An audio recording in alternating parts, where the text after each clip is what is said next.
Gəlin Amerika ədəbiyyatının əsl klassiklərindən birinə baş vuraq. Bu, sərhəd həyatı, mədəniyyətlərin toqquşması və vəhşi təbiətin ortasında sağ qalma haqqında unudulmaz bir hekayədir. Bəli, söhbət James Fenimore Cooper'in Sonuncu Mohikan əsərindən gedir. Baxın, bütün hekayə əslində bu sual ətrafında fırlanır. Hər tərəfin müharibə ilə alovlandığı bir məkanda kimin dost, kimin düşmən olduğunu necə bilmək olar? Biz də bu hekayəni təhlil edərkən əsasən sədaqət və xiyanət məsələsinə baxacağıq. Çünki bilirsiniz, o dövrdə yanlış adama güvənmək sözün əsl mənasında ölümə bərabər idi. Hekayənin içinə dalmazdan əvvəl gəlin bir anlıq mühiti anlamağa çalışaq. Cooper, Amerika romantizminin, yəni təbiətin gücünü və insanın qəhrəmanlığını önə çəkən cəryanın ən önəmli nümayəndələrindən idi. Və onun yaratdığı bu dünya, inanın ki, eyni anda həm çox gözəl, həm də inanılmaz dərəcədə amansızdır. Gözünüzün önünə gətirin, 18-ci əsrin ortalarıdır. İki nəhəng imperiya, Britaniya və Fransa, Şimali Amerikanı idarə etmək üçün ölüm-dirim savaşına çıxıb. Bu, təkcə əskərlərin müharibəsi deyil, həm də yerli qəbilələrin taleyinin həll olunduğu bir döyüş meydanıdır. Bizim hekayəmiz də məhz bu qanqadanın tam mərkəzində başlayır. Amma bu müharibə sadəcə bir arxa fon deyil, heç də. Əksinə, o, bütün hadisələrin əsas mühərrikidir. Məhz bu müharibə bizim qəhrəmanlarımızı ən çətin sınaqların qarşısında qoyur. Onların əslində kim olduqlarını, cəsur yoxsa xain, üzə çıxarır. Bütün taleylər bu müharibənin atəşində yenidən yazılır. Deməli, bu qarma-qarışıqlığın ortasında biz iki gənc qadınla tanış oluruq. Polkovnik Munro'nun qızları Cora və Alisa. Onların məqsədi olduqca sadədir, atalarının olduğu təhlükəsiz bir qalaya çatmaq. Amma təbii ki, bu səyahət onların xəyal etdiyindən dəfələrlə daha təhlükəli olacaq. Vəhşi meşələrdə tək başına yol getmək mümkün deyil, ona görə də bir bələdçiyə ehtiyacları var və onlar Makvua adlı bir Huron döyüşçüsünə etibar edirlər. Makvua onlara söz verir ki, yolu bilir və onları sağ-salamat mənzilə çatdıracaq. Amma bu, onların səyahətlərində etdikləri ilk və ən ölümcül səhv olur. Məsələ burasındadır ki, Maguanın gülər üzünün arxasında dərin bir nifrət, bir intiqam hissi var. O, əslində qızların atasından qisas almaq istəyir və Cora ilə Alisa onun bu amansız planında sadəcə bir alətdir. Yəni o, qızları təhlükəsizliyə yox, birbaşa tələyə aparır. Elə hər şeyin bitdiyi, Maguanın planının baş tutduğu zənn edilən anda meşənin dərinliklərindən 3 nəfər peyda olur. Sərhədin əsl əfsanələri, gözlənilməz xilaskarlar.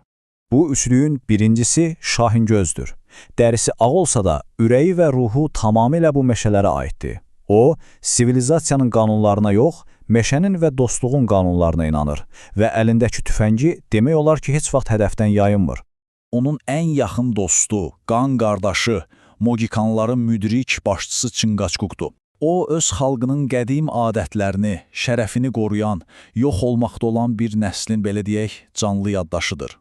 Və üçlüyü tamamlayan gənc isə Çinqaçukun oğlu Unkasdır.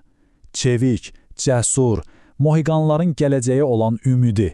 O, həm atasının müdrikliyindən, həm də gəncliyin enerjisindən pay alıb və hekayənin sonunda məhz onun taleyi hər şeyin axarını dəyişəcək.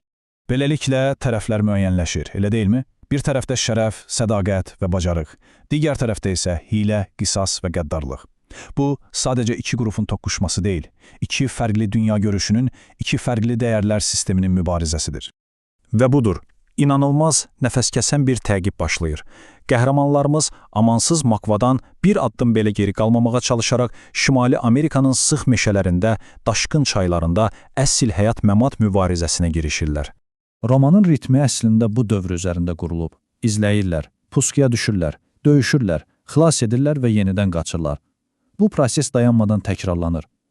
Bu təkcə macəra deyil, həm də qəhrəmanlarımızın meşənin necə oxuduqlarının, təbiətin dilinin necə anladıqlarının sübutudur. Bu təqibdə ən kiçik bir səhvə belə yer yoxdur. Bir anlıq diqqətsizlik Maguanın döyüşçüləri tərəfindən əsir düşməklə ya da daha pis nəticələrlə üzləşməklə sonlana bilər. Gərginlik bir an belə olsun azalmır. Onları sağ saxlayan əsas şey silahları deyil, bilikləridir. Yəni, Şahingöz, Çinqaçuk və Unkas qırılmış bir budaqdan, torpaqdakı cüzi bir izdən düşmənin hara getdiyini anlaya bilirlər. Onlar meşənin dilini Makvadadan qat-qat yaxşı bilirlər. Məhz bu bacarıq onlara hər dəfə ümid verir. Amma bilirsiniz, hər təqibin bir sonu olmalıdır. Və bu hekayədə son, qaçılmaz olaraq qanlı və faciəvi bir qarşıdurmadır. Nəhayət, bütün tərəflər sonuncu dəfə üz-üzə gəlir. Və o final döyüşündə ən böyük faciə baş verir. Gənc və cəsur Unkas Koranı xilas etmək üçün özünü qabağa atır və Maguanın əli ilə həyatını itirir. Həmin an Moeqiqanların gələcəyi olan son ümidi də sönmüş olur. Düzdür, Şahin göz dərhal dostunun qisasını alır, Maguanın öldürür. Amma bu qələbənin heç bir sevinci yoxdur. Tamamilə boş, acı bir zəfərdir. Çünki bu qələbə bütün bir nəslin sonu bahasına qazanılıb. Əslində bu qələbə yox, məğlubiyyətin özüdür. Və Çinqaskukun dodaqlarından tökülən bu bircə kələmə yalqızam, romanın bütün ağırlığını, bütün kədərini özündə daşıyır. Bu, sadəcə oğlunu itirmiş bir atanın fəryadı deyil. Bu, bütün bir xalqın, bütün bir mədəniyyətin yox oluşunun səsidir. Unkasın ölümü ilə kitabın adı öz faciəvi əsl mənasını qazanır. Atası Çinqaskuk artıq sadəcə bir başçı deyil. O, öz nəslinin sonuncu nümayəndəsidir. O, həqiqətən də sonuncu Maykandır. Və beləliklə Cooperin bizə miras qoyduğu sual da məhz budur. Bütöv bir millətin tarixi, yaddaşı, faciəsi, bütün bunlar bir tək insanın çiyinlərinə sığa bilərmi? Sonuncu Maykan təkcə bir macəra hekayəsi deyil. Bu dərin sualın cavabını hələ də axtaran əbədi bir əsərdir.